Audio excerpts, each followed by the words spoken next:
Un cours en miracles, 207 chapitre 25.7. La justice de Dieu. 7. La pierre du salut. Or si le Saint-Esprit peut commuer en bénédiction chaque sentence que tu t'es imposée, alors ce ne peut pas être un péché. Le péché est la seule chose au monde qui ne puisse changer. Il est immuable. Et de son immuabilité, le monde dépend. La magie du monde peut sembler cacher aux pécheurs la douleur du péché, et les tromper avec parures et ruses. Or chacun sait que le coût du péché, c'est la mort. Et c'est ainsi. Car le péché est une requête de mort, le souhait de rendre les fondements de ce monde aussi sûrs que l'amour, aussi fiables que le ciel et aussi forts que Dieu lui-même. Le monde est à l'abri de l'amour pour quiconque pense que le péché est possible. Et il ne changera pas non plus. Or est-il possible que ce que Dieu n'a pas créé ait les mêmes attributs que sa création, alors que cela s'y oppose à tous égards?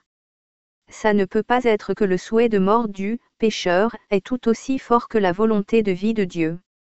Ni que les bases d'un monde qu'il n'a pas fait sont aussi fermes et sûres que le ciel. Comment se pourrait-il que l'enfer et le ciel soient les mêmes? Et est-il possible que ce qu'il n'a pas voulu ne puisse être changé? Qu'est-ce qui est immuable, à part sa volonté? Et qu'est-ce qui peut partager ses attributs, sauf elle-même?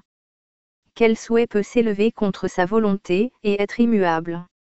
Si tu pouvais te rendre compte que rien n'est inchangeable, que la volonté de Dieu, ce cours ne serait pas difficile pour toi. Car c'est cela que tu ne crois pas. Or il n'est rien d'autre que tu pourrais croire, si seulement tu regardais ce qu'elle est réellement. Revenons à ce que nous avons dit plus tôt, et pensons plus attentivement. Ce doit être soit que Dieu est fou, soit que ce monde est un lieu de folie. Il n'est pas une de ces pensées qui ait le moindre sens en ce monde. Et rien de ce que ce monde tient pour vrai n'a la moindre signification dans son esprit. Ce qui n'a pas de sens et pas de signification est insanité.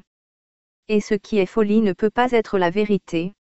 Si une seule croyance si profondément estimée ici était vraie, alors chaque pensée que Dieu a jamais elle serait une illusion.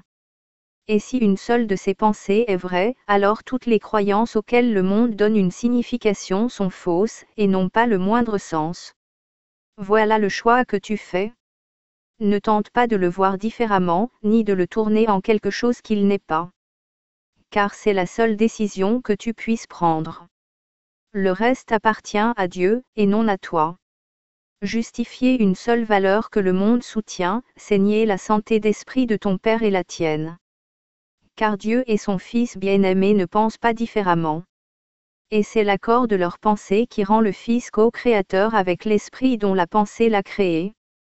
Donc s'il choisit de croire une seule pensée opposée à la vérité, il a décidé qu'il n'est pas le Fils de son Père parce que le Fils est fou, et la santé d'esprit doit se trouver à part à la fois du Père et du Fils. Voilà ce que tu crois.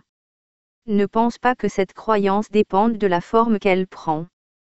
Qui pense que le monde est saint d'esprit de quelque façon que ce soit, est justifié dans quoi que ce soit qu'il pense, ou est maintenu par une forme quelconque de raison, croit que cela est vrai. Le péché n'est pas réel parce que le Père et le Fils ne sont pas insens. Ce monde est insignifiant parce qu'il repose sur le péché. Qui pourrait créer l'inchangeable s'il ne repose pas sur la vérité? Le Saint-Esprit a le pouvoir de changer tout le fondement du monde que tu vois en quelque chose d'autre, une base qui n'est pas insane, sur laquelle une perception saine peut être fondée, un autre monde perçu. Un monde dans lequel rien n'est contredit qui mènerait le Fils de Dieu à la santé d'esprit et à la joie. Rien n'atteste la mort et la cruauté, la séparation et les différences. Car ici tout est perçu comme étant un, et nul ne perd afin que chacun gagne. Tout ce que tu crois, soumets-le au test de cette seule condition, et comprends que tout ce qui remplit cette seule exigence est digne de ta foi. Mais rien d'autre. Ce qui n'est pas amour est péché, et chacun perçoit l'autre comme insane et insignifiant. L'amour est la base d'un monde perçu comme entièrement fou pour les pécheurs, qui croient que leur voie est celle qui mène à la santé d'esprit. Mais le péché est également insane aux yeux de l'amour, dont le doux regard voudrait aller par-delà la folie et se poser paisiblement sur la vérité. Chacun voit un monde immuable, comme chacun définit l'inchangeable et éternelle vérité de ce que tu es. Et chacun reflète une vue de ce que le Père et le Fils doivent être, pour rendre ce point de vue signifiant et saint. Ta fonction particulière est la forme particulière sous laquelle le fait que Dieu n'est pas un san t'apparaît le plus sensé et le plus signifiant. Le contenu est le même.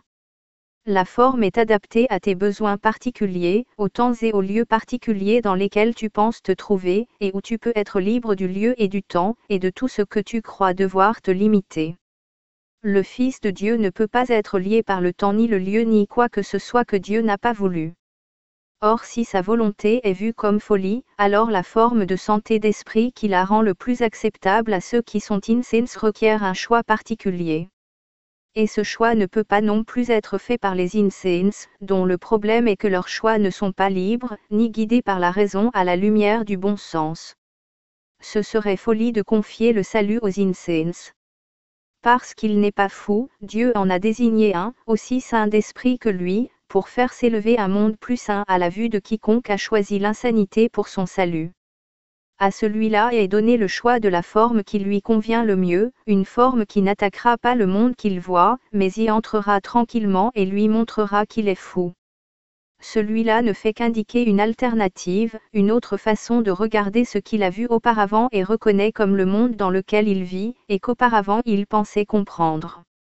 Maintenant c'est ce qu'il doit remettre en question, parce que l'alternative a une forme qu'il ne peut nier, sur laquelle il ne peut passer et qu'il ne peut manquer complètement de percevoir. Pour chacun une fonction particulière est conçue pour être perçue comme possible, et de plus en plus désirée au fur et à mesure qu'elle lui prouve que c'est une alternative qu'il veut vraiment. De cette position, sa péccabilité, et tout le péché qu'il voit dans le monde, lui offrent de moins en moins. Jusqu'à ce qu'il en vienne à comprendre qu'ils lui ont coûté sa santé d'esprit, et qu'il se dresse entre lui et quelque espoir qu'il a d'être saint d'esprit. Il n'est pas non plus sans pouvoir s'évader de la folie, car il a un rôle particulier dans l'évasion de chacun. Il ne peut pas plus être laissé en dehors, sans une fonction particulière dans l'espoir de paix, que son Père ne pourrait passer sur son Fils, et passer outre sans souci ni considération pour lui.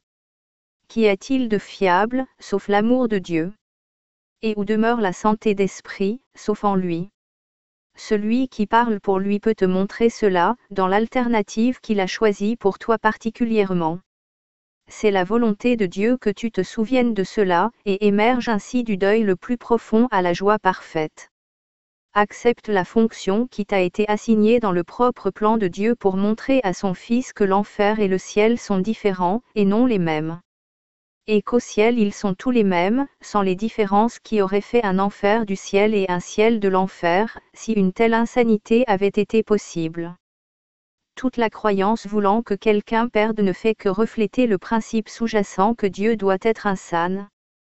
Car dans ce monde il semble que l'un doive gagner parce qu'un autre a perdu. Si cela était vrai, alors Dieu est fou, en effet. Mais qu'est-ce que cette croyance, sinon une forme du principe plus fondamental? Le péché est réel et gouverne le monde. Pour chaque petit gain, quelqu'un doit perdre et payer le montant exact en sang et en souffrance. Car autrement le mal triompherait et la destruction serait le coût total de quelque gain que ce soit. Toi qui crois que Dieu est fou, considère cela attentivement, et comprends que ce doit être ou Dieu ou cela qui est insane, mais guère les deux. Le salut est renaissance de l'idée que personne ne peut perdre pour que quiconque gagne. Et tous doivent gagner, si quiconque doit être gagnant. Ici est rétablie la santé d'esprit. Et sur cette seule pierre de vérité, la foi en l'éternelle santé d'esprit de Dieu peut reposer dans une parfaite confiance et une paix parfaite. La raison est satisfaite, car toutes les croyances insens peuvent être corrigées ici. Et le péché doit être impossible, si cela est vrai.